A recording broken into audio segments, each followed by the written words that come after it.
Bom dia a todas e todos. Essa é a aula número 8 de Geometria Algébrica 2. Na aula de hoje a gente vai estudar uma classe muito importante de esquemas, ou melhor dizendo, de morfismos de esquemas, que são os morfismos de esquemas separados. Então, antes de introduzir esse conceito, vamos relembrar algumas propriedades de esquemas que a gente estudou na aula passada. Então, a gente estudou a noção de esquemas redutíveis e irredutíveis, reduzidos e não reduzidos, esquemas integrais, que são aqueles que são reduzidos e irredutíveis, e esquemas nederianos. E também a gente estudou algumas propriedades de morfismos de esquemas, morfismos de tipo finito, morfismos quase compactos, morfismos finitos. E essas propriedades, elas servem para a gente detectar quais são aqueles esquemas que correspondem às variedades quase projetivas que a gente estudou em Geometria Algébrica 1. Então, deixa eu formalizar essa última observação. Então, quando a gente fixa K um corpo algebricamente fechado, a gente vai considerar duas categorias de objetos geométricos definidos sobre K. Então, primeiro é a categoria das variedades quase projetivas sobre K, e a segunda é a categoria dos K-esquemas, ou seja, esquemas juntamente com o morfismo de esquema para spec K. Na proposição 2.6 do capítulo 2 do Hartrott, é exibido um funtor totalmente fiel entre a categoria das variedades sobre K e a categoria dos K-esquemas. Então, eu deixo vocês olharem no Hartrott, na definição precisa desse esquema, mas deixa eu só dizer, falar um pouco sobre o que ele faz nas variedades. Então, se eu tenho uma variedade V, variedade quase projetiva sobre K, a gente sabe que a gente pode cobrir essa variedade com um número finito de abertos afins, que eu estou chamando de VI. Cada um desses abertos vai possuir um anel de coordenadas, que eu estou denotando por aí, que é uma K-álgebra finitamente gerada, sem divisores de zero. Então, isso foi o que a gente viu em Geometria Algébrica 1. Esse funtor T, definido na proposição 2.6 do Hartrott, ela vai associar a essa variedade um esquema TV, que pode ser escrito como união de esquemas abertos, que são esquemas afins spec de AI. Os AI são exatamente os mesmos AIs que aparecem na decomposição de V com união de abertos afins. Então, as colagens as informações de colagem que a gente usa para obter o TV a partir dos UIs é obtida exatamente da colagem dos VIs. Então, deixo vocês lerem com calma a definição desse funtor. Mas o que eu quero observar é que a imagem desse funtor vai estar contida na subcategoria dos esquemas integrais e de tipo finito sobre K. Em particular, esses esquemas são nederianos. E agora, então, é natural a gente se perguntar se todo esquema integral de tipo finito nederiano está na imagem desse funtor. E a resposta é que não. Então, a gente vai ver um exemplo. Então, a gente se pergunta qual é a imagem desse funtor T. Isso a gente vai responder ao longo dessa aula e da próxima aula. Então, uma classe de variedades que é mais simples da gente abordar é a classe das variedades afins sobre K. Então, é fácil, nesse caso, pela definição do Hartrott, ou por essa descrição que eu exibi, é fácil ver que a imagem da subcategoria das variedades afins consiste de esquemas afins de tipo finito sobre K e integrais, que, por sua vez, correspondem a K-álgebras finitamente geradas sobre K, sem divisores de zero. Então, o que vai acontecer de diferente, no caso geral, é que quando a gente faz colagens arbitrárias de esquemas afins, a gente pode construir esquemas que não vão estar na imagem desse funtor. Por exemplo, esse é um exemplo que a gente viu na aula 6, que é a reta com um ponto duplo. Então, a gente vai revisitar esse exemplo na aula de hoje. Esse esquema pode ser escrito como a união de dois abertos afins isomorfos a A1.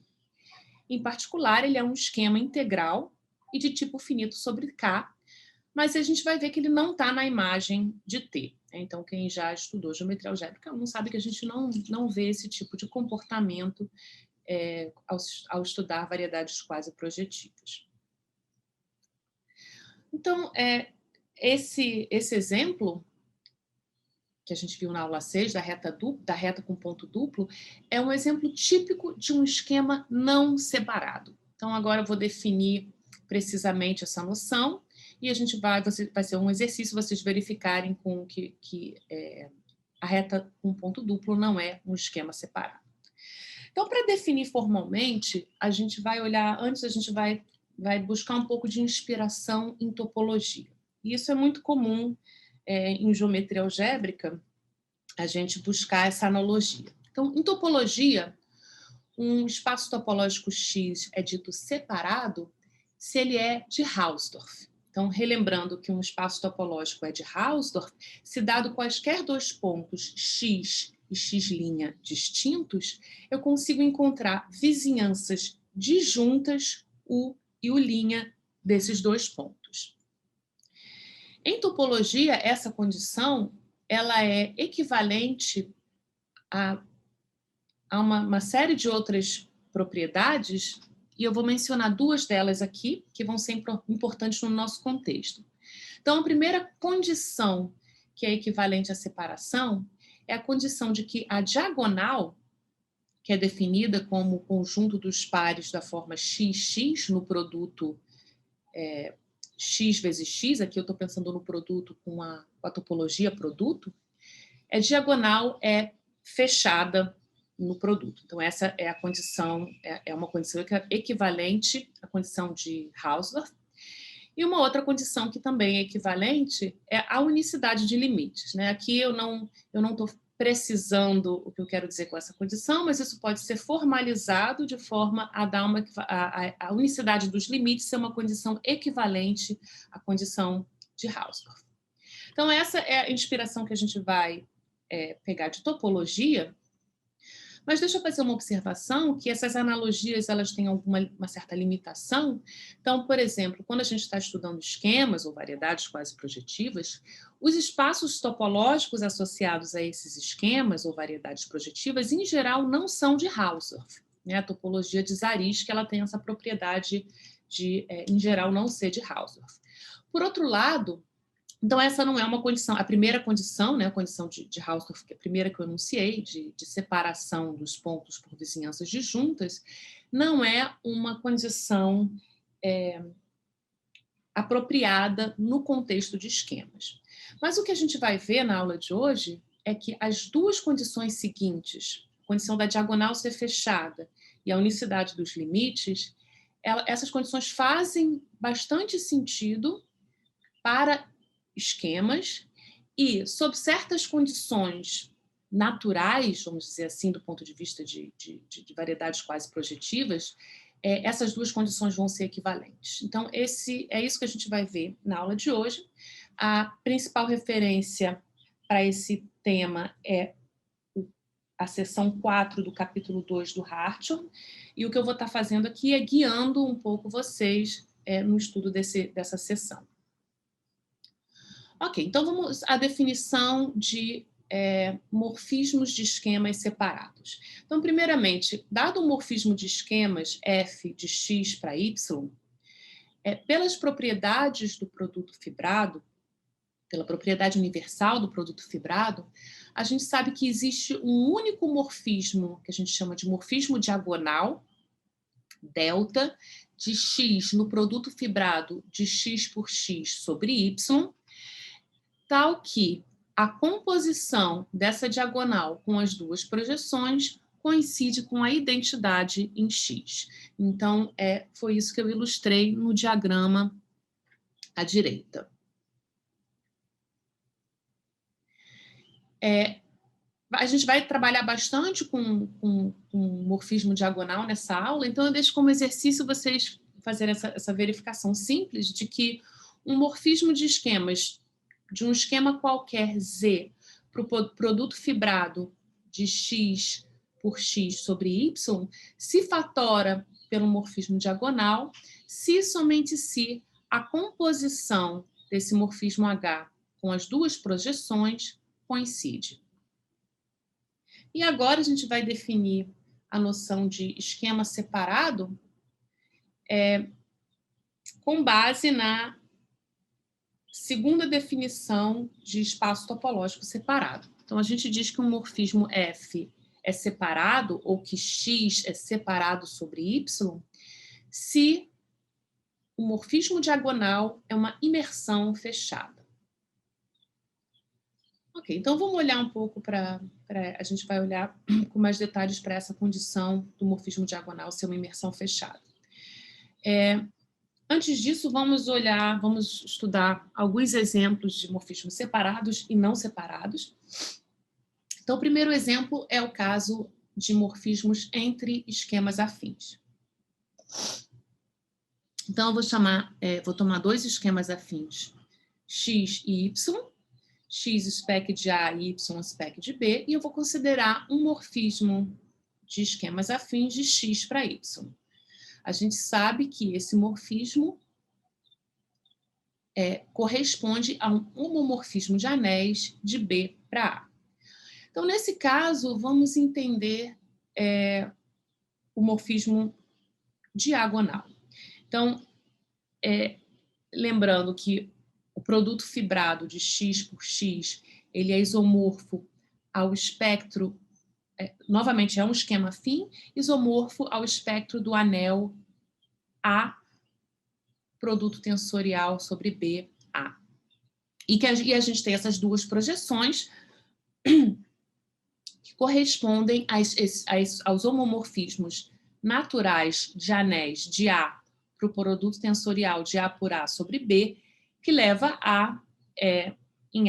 leva um elemento A em A tensorizado com 1 ou 1 tensorizado com A, dependendo da projeção que a gente esteja olhando. Então, nesse caso, a gente entende muito bem quem são as projeções em termos de homomorfismos dos anéis associados, e aí a gente pode facilmente escrever quem é a diagonal, usando a propriedade universal. A diagonal de x para o produto fibrado de x vezes x sobre y vai corresponder ao homomorfismo de anéis de A produto tensorial sobre B, A para A, definido dessa forma, né? A tensor A' vai ser levado no produto A vezes A'. Então, essa é a descrição do morfismo diagonal, mas a gente observa que, claramente, o psi, esse homomorfismo de anéis, é sobrejetor e, portanto, o morfismo diagonal vai ser uma imersão fechada. Então, a conclusão que a gente tira daqui é que todo morfismo entre variedades afins é um morfismo separado.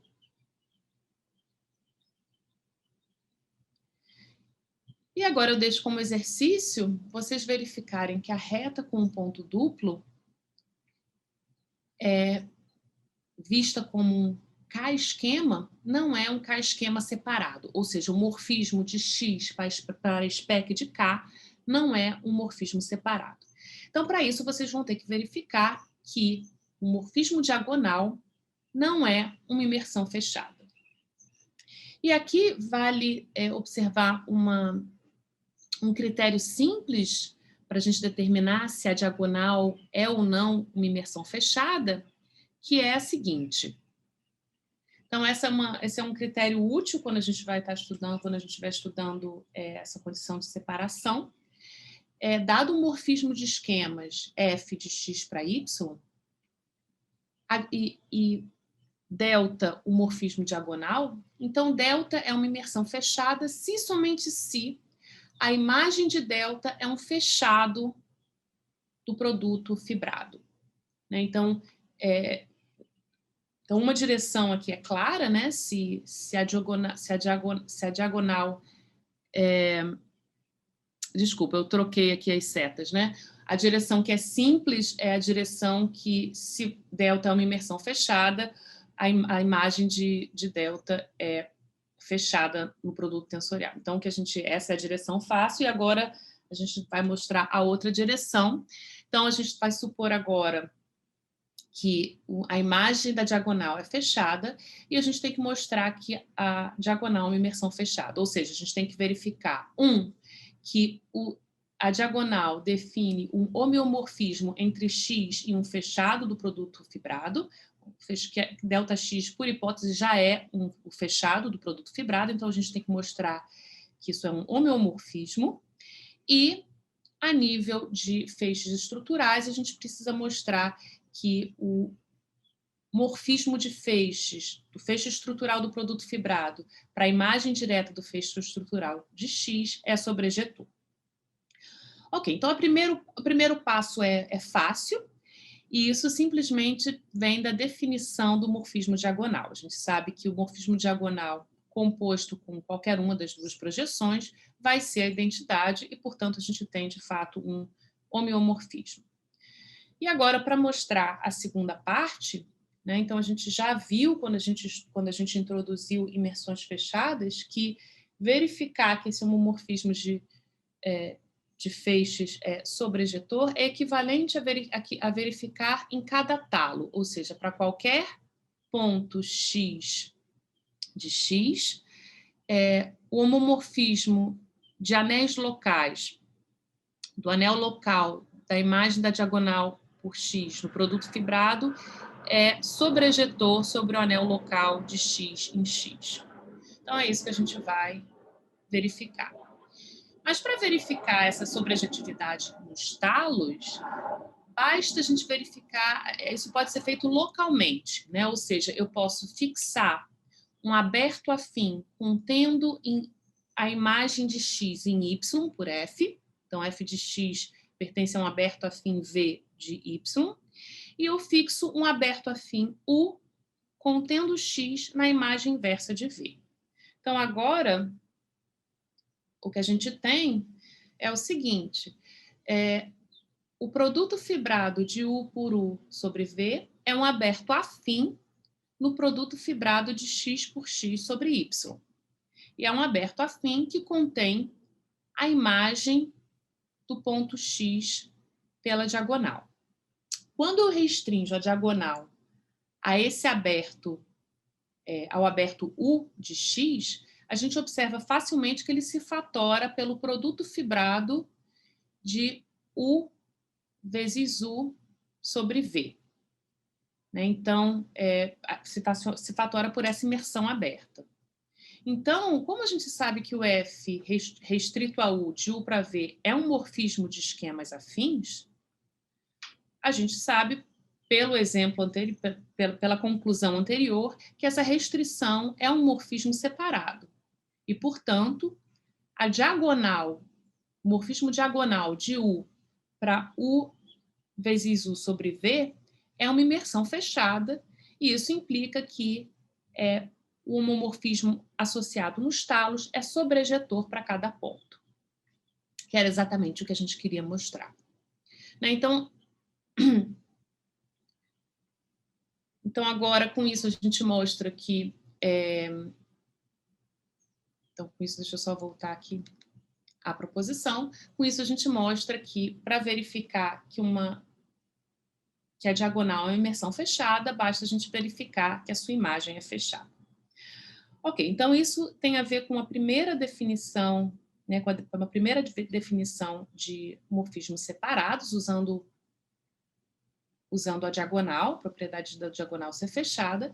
E agora o que eu quero discutir é a noção de formalização da noção de limite. Né? Então, na verdade, o que a gente vai estar formalizando aqui é a noção de existência e unicidade de limite. Então, vamos voltar àquele exemplo da reta com um ponto duplo, que a gente chamou de x, e a gente observa o seguinte: se eu olhar para a reta fim com um ponto removido, então A1 menos um ponto que eu chamei de zero, ele admite uma imersão aberta para x, então de A1 menos zero para x, e quando a gente a gente completa essa reta pontuada com um ponto zero, a gente observa que a gente tem duas formas de estender esse morfismo de A1 menos zero para x para o A1, que eu chamei de F1 e F2. Então, na verdade, a gente escreveu o x como união de dois abertos afins, x1 e x2 isomorfos a A1. Então, esse F1 e F2 seriam exatamente as imersões abertas de x1 e x2 em x. Né? Então, isso é Então, o que esse diagrama está ilustrando seria a não unicidade do limite naquele ponto que está faltando na reta 1. Então, isso é uma forma da gente formalizar, né, a noção de limite. E a gente, na verdade, fez isso de uma outra forma, que foi substituir. A gente agora está interessado só o que acontece numa vizinhança do ponto zero, né, para poder formalizar essas questões. Então, a gente poderia simplesmente olhar para o anel local da reta fim no ponto zero, ou mais ainda, para o seu completamento. Então, foi isso que a gente fez. Na verdade, a gente consegue reescrever esse diagrama substituindo a reta fim A1 pelo espectro do completamento do anel local de A1 no ponto zero e substituir o A1 menos um ponto pelo espectro do seu corpo quociente, que é o corpo das séries de Loran na variável x. Então, esse completamento do anel local de A1 no ponto zero é o que a gente chama de um anel de valorização discreta. Então, a gente agora vai estudar esses anéis de valorização discreta e os seus morfismos para esquemas, a fim de formalizar de maneira mais geral essa noção de unicidade e existência de limite.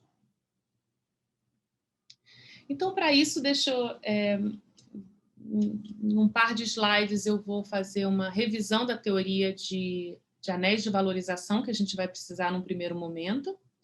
Então, primeiro, deixa eu relembrar a definição de um anel de valorização. Então, a gente vai fixar um corpo K e um grupo abeliano G totalmente ordenado. Por exemplo, a gente pode tomar o grupo G como sendo o grupo dos inteiros,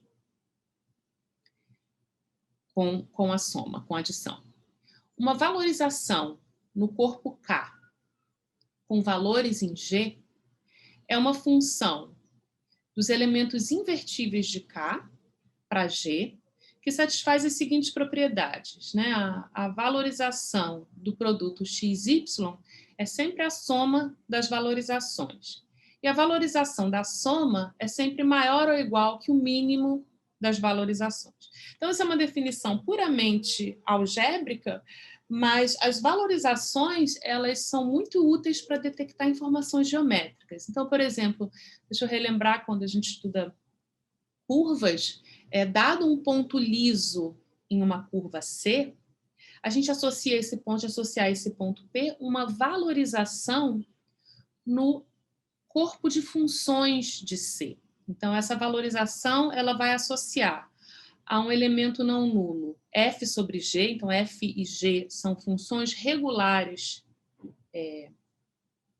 em C. A gente vai definir esse quociente como sendo a ordem de anulamento de F em P sobre a ordem de anulamento de G em P. Ok, então com isso a gente tem uma valorização que tem que carrega informações geométricas. E a gente diz que essa valorização é uma valorização discreta quando o grupo G é o grupo dos inteiros, que é o que a gente está mais acostumado a trabalhar, e, em geral, a gente vai ver que a gente pode se ater a essas valorizações discretas. E agora a gente vai definir o anel de valorização associado a uma valorização discreta como sendo o seguinte anel. Eu vou olhar para todos os elementos invertíveis de K cuja valorização é maior ou igual a zero.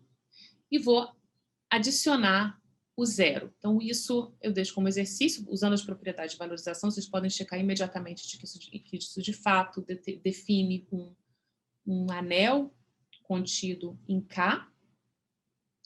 Mais ainda, ele é um anel local e o anel maximal é dado pelo conjunto dos elementos invertíveis com valorização estritamente positiva mais o elemento zero. Então, esse é o ideal maximal desse anel local. Então, de maneira mais geral, um anel de valorização é um domínio R, que é um anel de valorização de alguma valorização em seu corpo quociente. E agora eu vou enunciar alguns fatos que a gente vai usar de álgebra comutativa sobre anéis de valorização. Então, vamos fixar um corpo K e um anel local A contido em K. Então, valem as seguintes condições. Então, primeiro, eu sempre consigo encontrar um anel de valorização R com corpo quociente K dominando A. Então, essa relação de dominação vai ser muito importante entre anéis locais, né? Então, a relação, eu digo que um anel local R domina um anel local A, se o A está contido em R, e o ideal maximal de A é a interseção do ideal maximal de R com A. Então, essa noção vai ser, a gente vai ver que ela vai ser bastante importante quando a gente estiver estudando morfismos de espectros de anéis de valorização. E a outra propriedade é o seguinte, esse anel A, eu comecei com um anel A qualquer em K, ele é um anel de valorização de K, né, ou seja, um anel de valorização para uma valorização no seu corpo quociente K, se somente se A é um elemento maximal no conjunto de anéis locais com a ordem parcial dada por dominação. Então, essa propriedade também essas propriedades também vão ser bastante úteis. E ok, então agora o que a gente vai estudar isso aqui tá feito com bastante detalhes no Hartshorne, lema 4.4 do capítulo 2, a gente vai estudar morfismos de espectro de um anel de valorização para X. Então, primeiro vamos estudar o espectro de um anel de valorização. Então, a gente fixa R, um anel de valorização com corpo quociente K, e a gente, como isso é um anel local, a gente tem o espectro de R consiste de 2 pontos, um ponto fechado que eu estou chamando de T0, que corresponde ao seu ideal maximal, e o ponto genérico T1, que é o ponto que corresponde ao ideal zero. Então, a gente tem esse espectro, ele tem 2 pontos, e agora o que a gente vai querer fazer é entender o que significa a gente dar um morfismo F de spec R para X, né? Um morfismo de esquemas. Bom, então vamos lá. Então, primeira coisa, quando a gente tem, na verdade, a gente vai ter uma equivalência, né? Então isso está feito com detalhes no Hartshorne. Então, primeira coisa, dar um morfismo de spec R para X implica dar 2 pontos que vão ser as imagens do T0, ponto fechado, e do T1, ponto genérico. Então, esses vão ser 2 pontos X0 e X1 em X, com a propriedade de que o X0 pertence ao fecho de X1. Isso simplesmente porque o mesmo vale para T0 e T1 em spec de R. Então, quando isso acontece, a gente diz que o X0 é uma especialização de x1. E esse vai ser também um conceito bastante importante, né, nos nossos estudos. E agora eu vou chamar de Z esse fechado, que é o fecho de x1, e eu vou dar a ele uma estrutura de subesquema fechado com a estrutura reduzida induzida, né? Lembrando que num fechado de um esquema a gente pode dar várias estruturas de subesquema fechado, mas a gente tem essa estrutura natural, que é a estrutura reduzida induzida. E agora, quando a gente olha, então a primeira condição é a gente dar a imagem do ponto T0 e T1 que satisfazem essa condição, né, de que o x0 é uma especialização de x1. Agora, quando a gente olha para o morfismo associado a F, nos feixes estruturais, a gente vai chegar à seguinte condição. A gente vai ter isso vai induzir uma inclusão de corpos do corpo residual de x1 para K, tal que o R é o anel de valorização que está contido em K, domina o anel local de x0 em Z. Então, o que eu quero dizer, então esse anel local de x0 em Z, ele está contido no corpo residual de x1, isso porque o x1 é o ponto genérico de Z. E essa condição de dominação, deixa eu só relembrar, significa que esse anel local de x0 em Z está contido no anel de valorização R e o seu ideal maximal é obtido por interseção com o ideal maximal de R. Ok, então isso eu deixo como, na verdade, isso é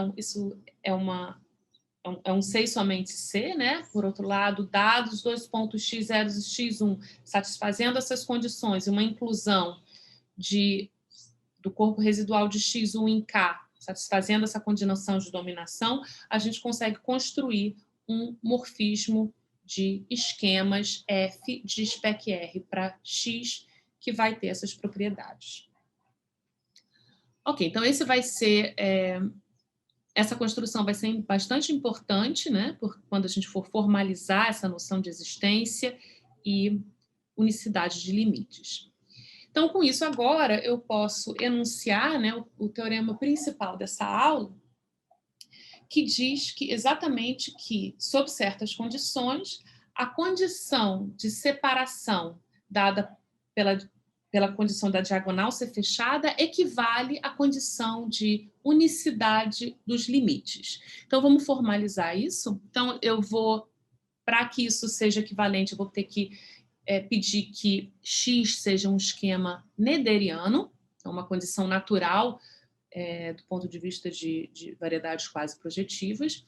Então, dado um esquema X nederiano e um morfismo de esquemas, então F é separado, ou seja, o morfismo diagonal é uma imersão fechada no produto fibrado de X por X sobre Y, se semente Si vale a seguinte condição.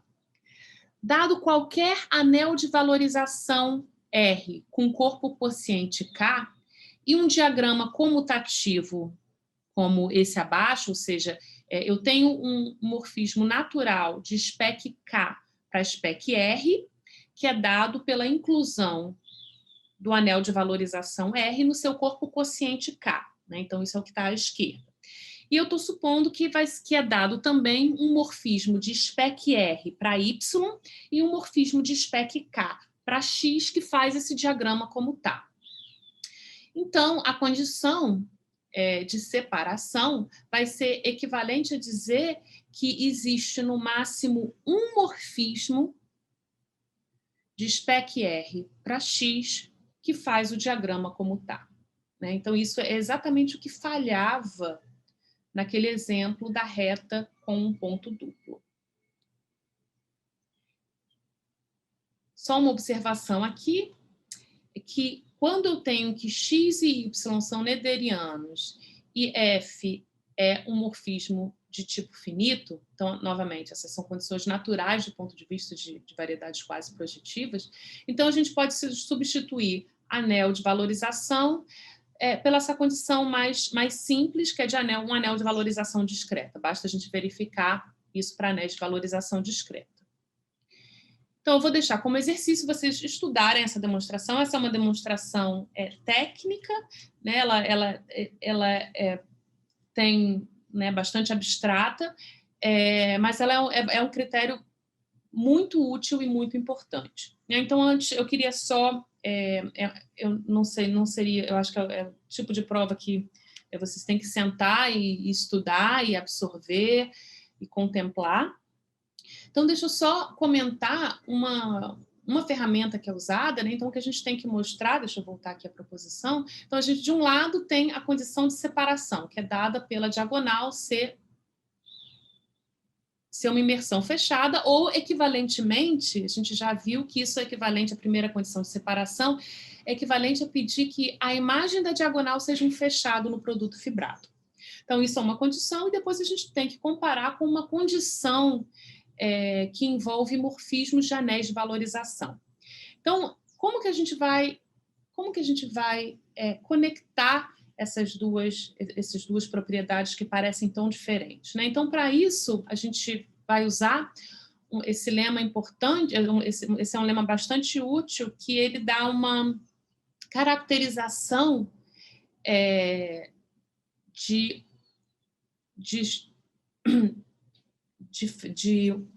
morfismos, uma caracterização da imagem, da condição da imagem de um morfismo ser fechado. Então, deixa eu enunciar isso com calma. Então, primeira coisa, a gente começa aqui com um morfismo de esquemas f de x para y, e a gente supõe que esse morfismo é quase compacto. Então, relembrando, isso quer dizer que, dado qualquer aberto afim V em y, a imagem inversa de V é quase compacto, ou seja, toda cobertura admite uma subcobertura, toda cobertura por aberta admite uma subcobertura finita.